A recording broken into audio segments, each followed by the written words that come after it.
There's something really scary that happens to people who are very resistant to feeling shame, and they can't take rejection very well because they have this inflated ego, very much this like high sense of self, but it's not the same thing as having high self-esteem because they're actually very insecure, but they have this image of themselves that is a specific way, and rejection or humiliation or anything that threatens that image that they built for themselves, which is an illusion, a delusion, by the way, because it's just how they see themselves. It's not really who they are. It's not even how people see them as who they are. But once they feel a jab to that, they turn into an absolute monster. So let's say that their image of themselves that they built out to be is like this pure, innocent person who's always being done wrong by people, who's really smart, but who just gets overlooked. I guess you could call them like the classic covert narcissist, but they usually have this appearance of being very sweet, smart. They come off very charismatic and harmless. But then these people live in that distorted view of themselves because they actually are very sensitive to criticism and they reject anything that doesn't serve their ego. They actually are very different on the inside. When these people experience rejection, instead of taking it, instead of accepting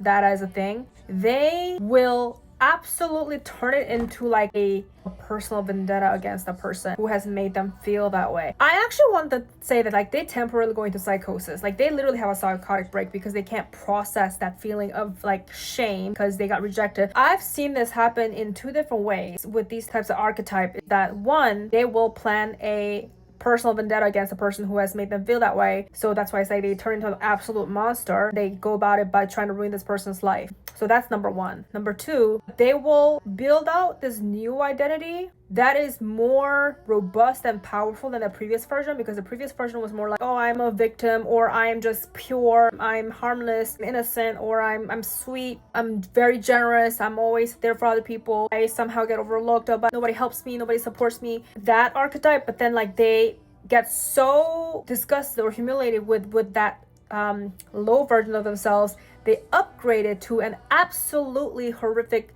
self-deluded, grandiose narcissist version, and they turn into a monster that takes advantage covertly and overtly abuses other people actively.